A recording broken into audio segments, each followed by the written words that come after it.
Wedang kopi.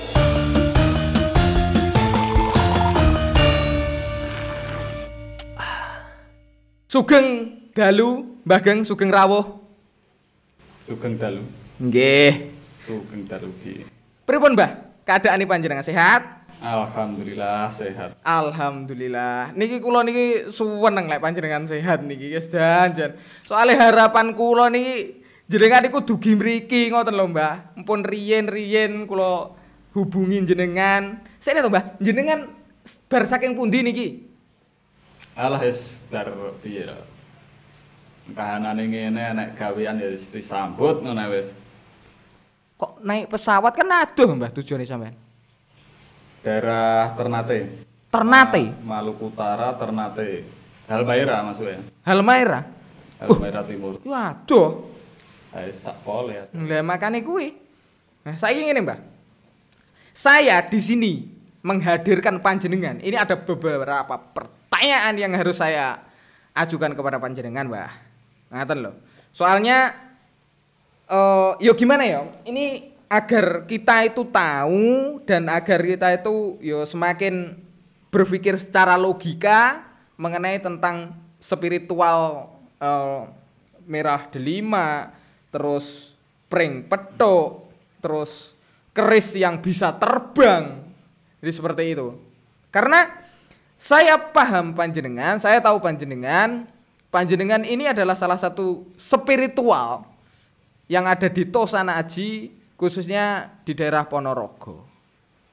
Jadi ngoten niku, Mbah. Mbah, kalau panjenengan memang sependapat dengan hal tersebut, misalkan merah delima dengan harganya yang puluhan miliar, pring petuk yang harganya puluhan miliar juga, ada batu ya luar biasa lah, terus ada rantai babi dan walah akeh banget. Cuman di sini saya ingin panjenengan benar-benar memberikan pencerahan, iya lah, memberikan pencerahan bagaimana sih sebenarnya peranan koyok merah delima itu sebenarnya. Ya gimana ya? Kalau di anu itu betulnya ya panjang sih, cuma ya secara garis besar. Secara garis besar saja. Kita tidak usah detail, Mbah, secara garis besar. Ngoten mawon, Mbah. Waktune sewengi ra cukup. Betul? Nggih, monggo, Mbah. Ini tentang apa dulu ya, tapi mohon maaf sebelumnya ya. Piye, Bang? Jadi pertanyaan sampean tak jawab yang sebisa saya dan pada umumnya lah. enggak pengalaman saya gitu. Oke. Berarti berdasarkan pengalaman jenengan. Betul. Top. Nggih, Mbah. Monggo. Tentang apa dulu? Ya, yang pertama merah delima. Merah delima itu dari mana dulu nih? Gini. Dari sudut pandang kita tahu bahwasannya kemisteriusan merah delima banyak orang yang mengincar. Jadi seperti itu. Itu seperti apalah dulu menurut pendapat panjenengan? Kalau masalah menyangkut barang antik, benda antik itu ya, termasuk ya itu tadi merah delima ataupun itu RB ataupun kantong macan dan sejenisnya. Itu gimana ya? Yang mencari itu pasti yang membutuhkan dan otomatis pasti bersangkutan dengan orang yang Tahu, dengan orang yang tahu. fungsinya. Tahu buktinya, Tahu fungsinya dulu. tahu kuncinya. Mm-mm. Oke, lanjut. Karena kabar yang beredar di masyarakat, Oke. itu jenis-jenis itu kan untuk proses uang goib, untuk segala macam dan sebagainya kan. Betul. Ya itu kembali lagi dengan orang-orang yang mencari itu tadi, itu bisa harganya fantastis sampai miliaran. Betul. Kembali pada yang cari tuh. Kan gitu. Lah barang itu kalau nggak ada yang cari, nggak ada harganya. Karena yang cari malah jadi ada harganya. Ada yang bisa mungkin menggunakannya, tahu fungsinya, Oke, tahu kegunaannya, jadi mahal kan gitu. Jadi mahal. Oh. Lah misalnya sampean nggak ngerti Ya, sama sekali, iya, dikasih pasti ya nggak mau. Iya, enggak mau. Betul. Mendingan dikasih keris. Oh iya, Kan saya gitu. mau. Oke, Mbak. Pada intinya gitu. Intinya pada intinya seperti itu. Karena memang ada yang tahu fungsinya. Akhirnya jadi rebutan. Ya bisa jadi gitu. Cuma Gimana? kadang saya tuh sering ditelepon orang atau didatangi orang itu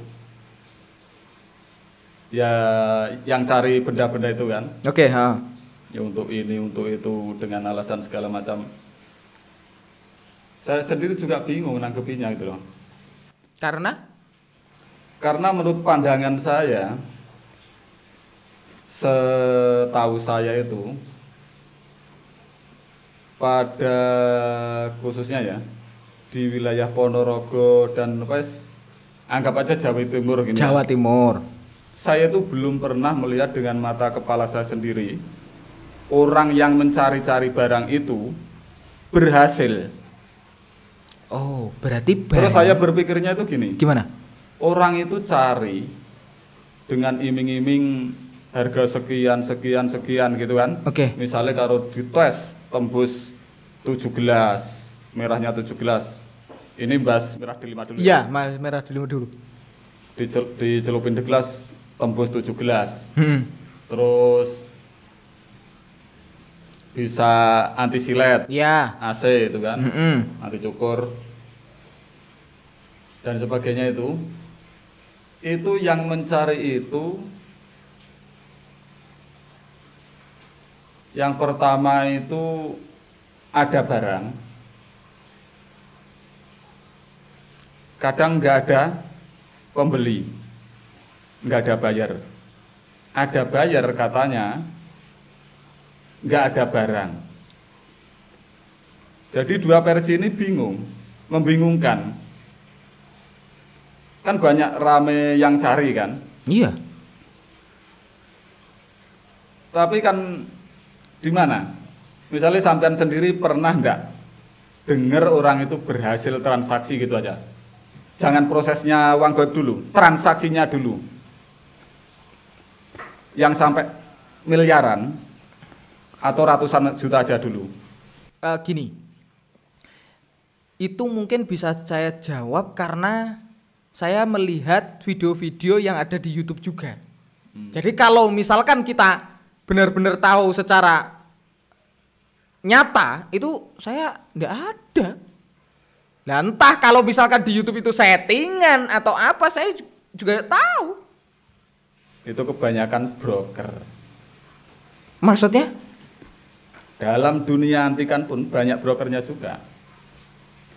Maksudnya gini,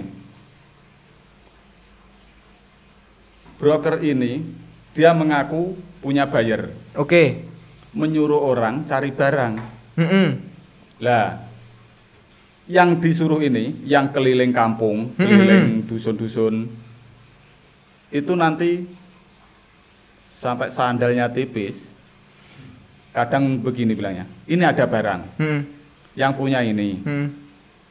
Lah terus disambungkan ke broker, broker nyambungkan ke pembelinya itu, katanya A1 lah gitu pembelinya, positif, dengan iming-iming nanti bonusnya sekian-sekian, semangat, yang cari itu. Oke. Tapi setelah didatangi kebanyakan, itu gagal. Gagalnya kadang bendanya itu yang dites nggak mau merah, dites anti cukur putus. Masalahnya di situ. Kenapa? Kembali lagi ke isoteri. Benda antikan itu untuk yang jenis itu, yang dicari kan isoterinya yang dicari. Iya. Isinya gitu kan. Isinya. Kenapa harganya mahal? Karena isinya. Oke. Karena kenapa? Barang itu tahu di dalam apa? Yang di batin manusia itu, yang kadang serakah, penuh nafsu karena uang. Iya. Sebetulnya barang itu nggak mau. Apakah dipaksa? Dipaksanya sih enggak. Misalnya saya yang punya, saya ikhlas. Tapi barang ini sendiri tahu dengan yang akan membeli itu. Karena apa? Yang membeli itu nanti mau dijual lagi, dan dikomersilkan, dan seterusnya begitu. Sampai ketemu orang yang benar-benar punya modal itu sendiri. Oke. Dan disitulah benda itu tidak mau. Jadi dia itu sudah tahu sebelumnya mau ada orang datang ini mau cari ini. Dia dicari itu sudah tahu. Oke. Yeah. Orangnya pulang biasanya mau dites. Malah ketika pulang mau. Yes, aneh itu. Aneh. Gini, Mbah. Oh, bahwasanya tapi memang benar ada ya. Kalau kita ngomong ada dan tidak lah. Kalau ngomong ada dan tidak itu ada. Ada ya? Ada. Oke. Berarti memang kalau memang sudah ada kan secara apa ya? Secara orang-orang ketika mengatakan hal ini, hal itu juga ada benarnya, juga ada tidaknya yang bisa membuat menarik uang bahkan dengan 1 kardus, 2 kardus itu memang ya juga ada benarnya juga. Tetapi apakah benar ketika sudah dapat misalkan ya dengan ritual tersendiri terus mendapatkan merah dirmiah tersebut langsung dapat uangnya, misalkan seperti itu, apakah juga minta tebusan seperti nyawa atau mungkin hal yang lain? Kalau seperti yang saya tahu ya, itu termasuk abah guru saya yang di Lampung sana. Oke. Itu kalau proses itu betulnya nggak ada istilah kayak apa tumbal atau sejenisnya itu. Karena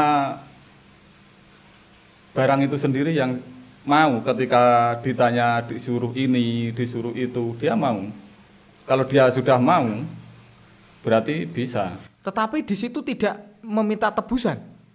Nggak ada, paling gini. Ibaratnya anak kecil disuruh ya, Iya. beli jajan atau beli apa, itu paling ya dikasih opah lah gitu. Iya, tapi kan tetap aja termasuk tebusan. Tapi cuman kadarnya ringan. Iya. Iya kan? Iya. Jadi memang ada risikonya lah. Ya entah itu modelnya seperti apa, misalkan jaluk minyak atau apa. Iya. Tapi kan yang jelas kan ada hal yang harus yang harus dipenuhi selanjutnya. Ini kan seperti itu. Memang gimana ya? Baik itu namanya menyuruh, kita juga sebagai manusia yang berpikir juga, kalau menyuruh itu pasti kan ada imbalannya gitu kan. Oke. Entah itu menyuruh anak kecil, namanya disuruh kan. Tapi kalau yang disuruh itu beratnya terlalu berat, pasti dia juga nolak. Begitu juga pun benda ini tadi. Berarti tahu kadarnya seperti apa? Ya jelas tahu. Oh.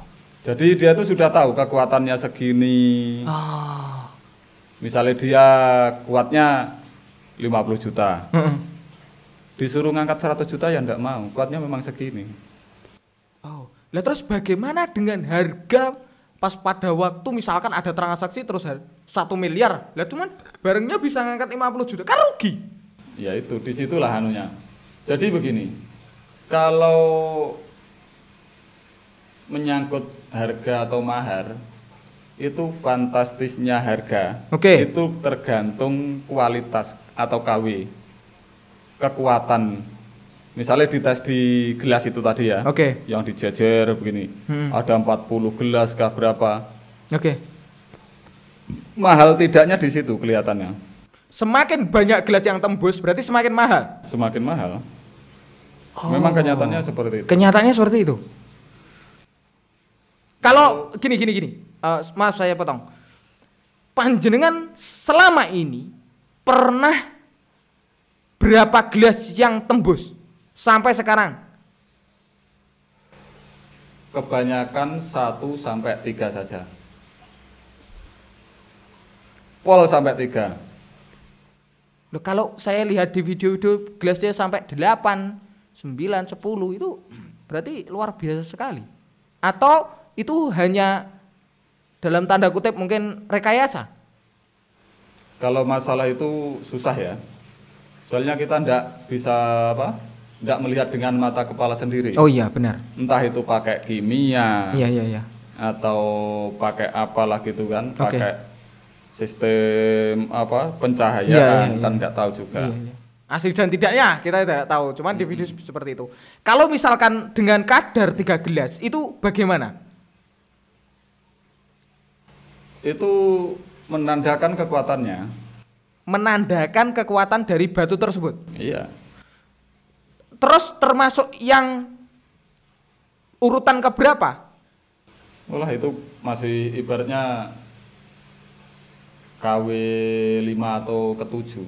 Kalau ke-7 ke bawah itu kayak kalau di anu itu enggak bisa dites untuk merahnya. Nggak mau, nggak ada muncul merahnya. Enggak belum kuat. Bukan enggak mau, tapi memang belum kuat. Untuk memerahkan air itu belum kuat. Oke. Ini gini.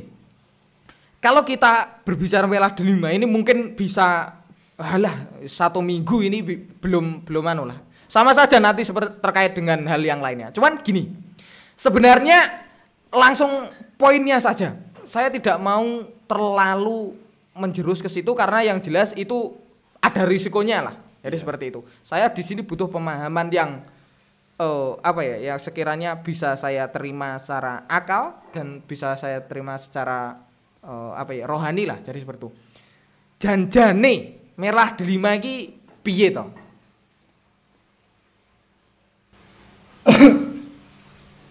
Jadi gini, merah delima itu kalau dilihat dari sejarahnya dulu ya. Oke, monggo. Itu ini menurut yang diceritakan ke saya dari guru saya gitu kan. Oke. Itu sebelum asal muasalnya gini. Sebelum penciptaan bumi, Sebelum penciptaan bumi itu sudah ada. sudah ada merah delimanya. Iya. Oke. Karena bumi itu menurut pandangan atau cerita dari guru saya gitu kan, itu kan ada berlapis-lapis gitu kan. Oke. Itu 7 lapis. Oke. Jadi untuk pembentukan bumi itu kan 7 lapis. Terbentuknya bumi itu. Oke. Mulai dari yang dasar itu dari lapisan besi, tembaga, timah, emas, perak, berlian, dan yang ketingkat ketujuh itu merah delimanya di situ. Oh, oke. Jadi memang ya gimana ya? Itu untuk menggenapi pembentukan bumi memang. Siklus kehidupan. Iya, untuk keseimbangan bumi. Keseimbangan dunia atau bumi? Bumi. Oke. Jadi ya memang seperti yang lapisan lain, itu ya memang untuk digunakan untuk manusia. Seperti besi dari bumi itu kan diambil sama manusia. Oke. Ataupun itu emas, perak dan sebagainya lewat pertambangan atau dan lain sebagainya kan. Termasuk merah delima ini. Oke. Cuma yang tahu, yang bisa menggunakannya. Oh iya, paham. Berarti yang tahu, yang bisa menggunakannya. Saya pernah dengar bahwasanya setiap manusia itu ada merah delimanya. Itu benar gimana? Saya belum bisa menerjemahkan itu. Itu bagaimana? Kalau itu apa ya? Itu yang menyangkut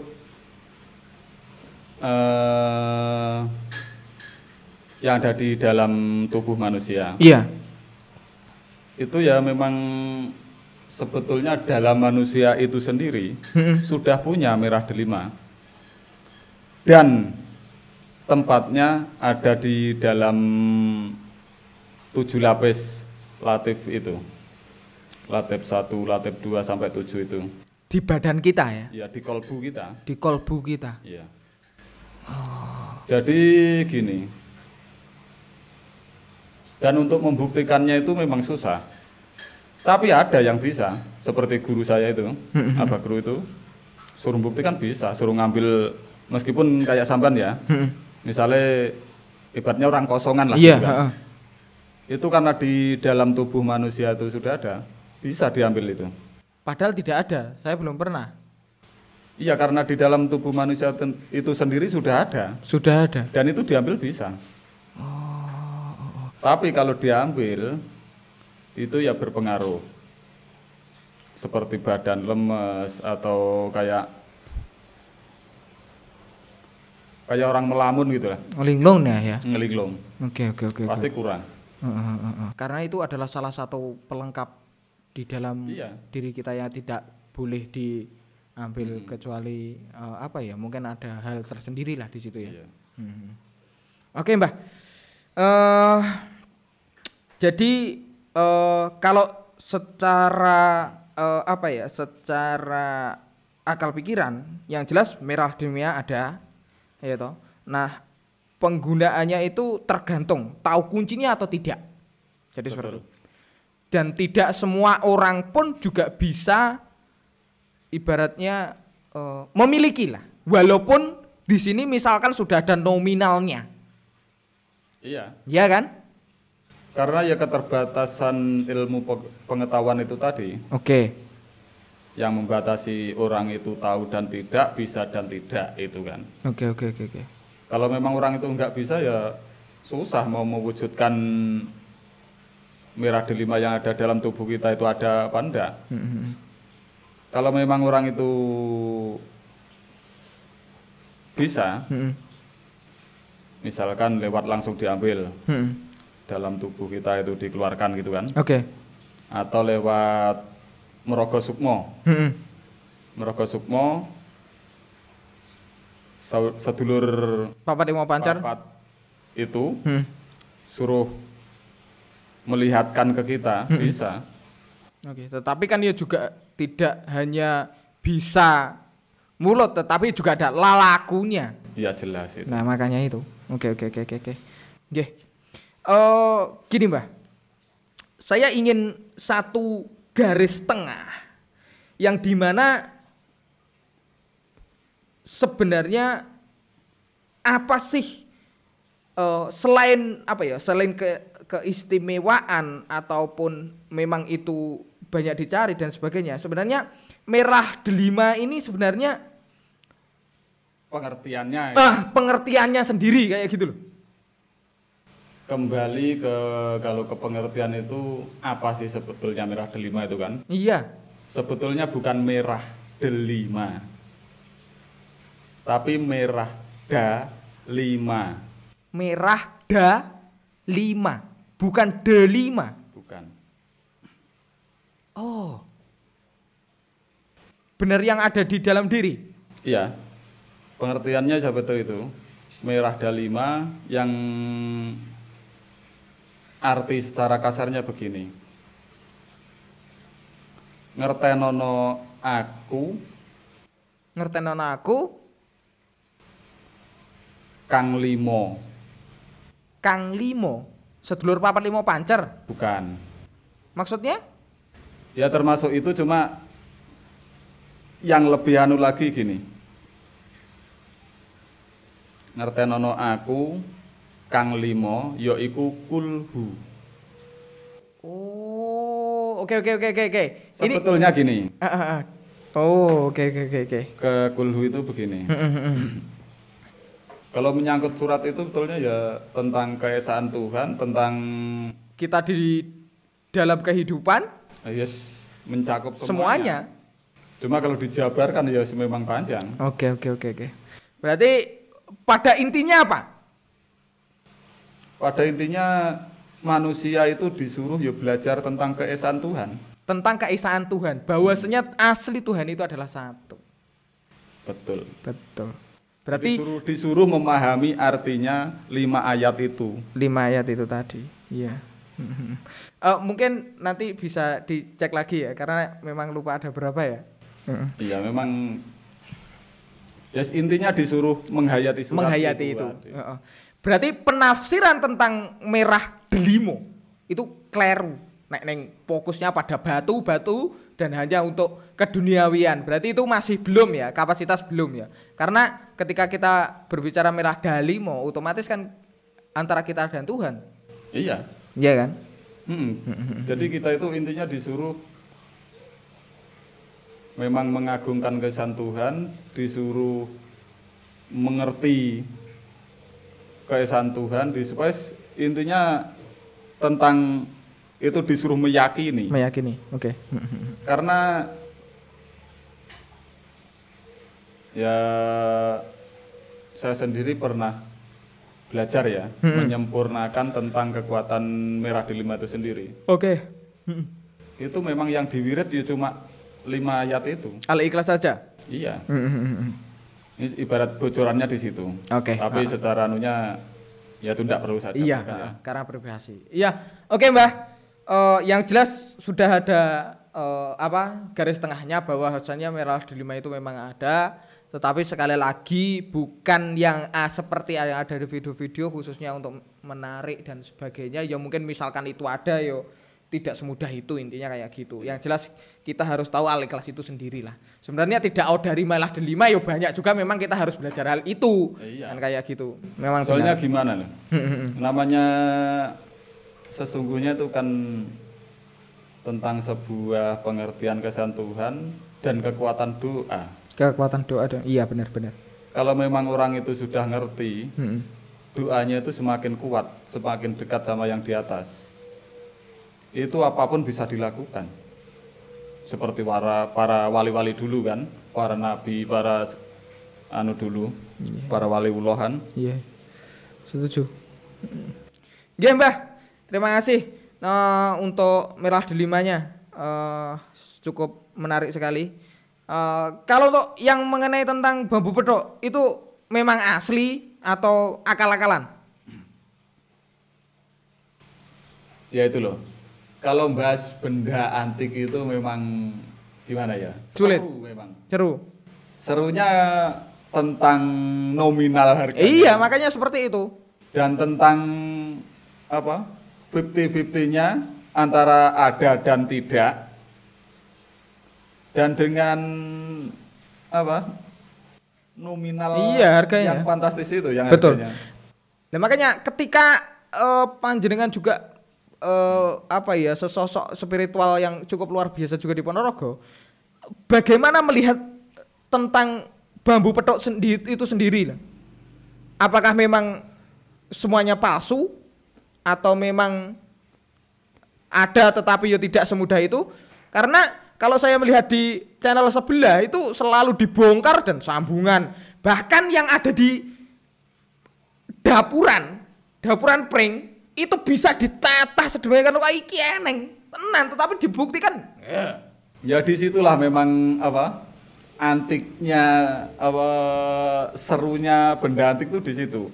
Apapun itu yang harganya mahal pasti bisa diakali oleh manusia. Aduh. Saiki apa lo sing tertarik dengan duit kan gitu. Intinya kan di situ. Jadi memang manusia tuh pinter. Disuruh ngakal-ngakali apa meneh sing mambu duit kan gitu. Semakin ada nominal besar itu akal-akalan itu gede. Alah wis wae. Sampai terus pasar-pasar sebek. Berarti kesimpulannya ya juga banyak yang itu tadi ya banyak yang akal-akalan. Sebenarnya memang yang asli itu memang ada. Tetapi ya mungkin 1001. 1001. Dan yang bisa itu ya mungkin 1001. Yang bisa pun juga 1001. Yang bisa nyari lah. Iya. Tetapi berarti yang beredar kan gini. Saya pernah baca di buku yang namanya bambu petok itu sudah dari zaman Londo, mungkin sebelum Londo ya, era kerajaan Majapahit. Nenek moyang. Nenek moyang bahkan turun temurun itu ada. Bahkan yang disimpan dipercaya bahwa ini asli ketika disokehkan kepada ahlinya yang ada di sana itu dibongkar lah. Lah kok ya sambungan. Bungkusnya mori, minyaknya ubur rampenya wakeh. Ya itulah. Jadi memang segala sesuatu itu yang berbau dengan uang itu memang banyak yang ngaco. Yang ceritanya ini warisan turun temurun, yang ini dipoles segala macam biar terlihat antik, kuno dan asli kan. Setelah dibongkar lah kan gitu. Kayak gitu. Berarti dia memang kebenarannya sedikit ya, Pak. Misalkan ada itu tadi 1001. Cuma nghabiskan duit. Nah, kalau enggak ketemu, tapi disitulah pengalamannya. Pengalamannya di situ. Mahal harganya. Mahal harganya. Sebelum ketemu orang yang tepat, pasti ya keblondrok dulu.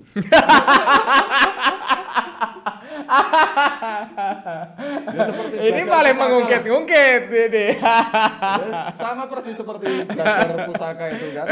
Jangan punya gue gitu. Ya kebanyakan gitu. Iya. Kalau enggak mau belajar pasti gitu. Iya. Oke, Mbak Geng, matur suwun. Kesimpulannya kita harus banyak-banyak belajar, jangan sampai kita belajar dan akhirnya tersesat. Iya. Terima kasih. Sampai terjerumus lah. Terjerumus ya. Ke yang misterius. Iya. Mendingan pahami dulu, pelajari dulu yang baik, biar tahu kan itu. Siap, nggih. Mbak Geng, matur suwun. Nanti nomor panjenengan saya akan taruh di kolom komentar agar misalkan ada sedulur-sedulur semuanya di Wedang Kopi Podcast itu ada yang memiliki benda-benda tersebut dan tidak tahu kebenarannya. Maka dari itu nanti saya cantumkan nomor panjenengan agar misalkan ada yang bertanya langsung bisa panjenengan jawab. Ya kalau saya bisa jawab. Kalau Raisa itu kan jawab apa? Bisa lah. Oke, Bagang, matur suwun atas waktunya. Nanti kita sambung lagi di video-video berikutnya. Semoga kita diberikan kesehatan lagi. Oke, Bagang, terima kasih, matur suwun. Wedang Kopi.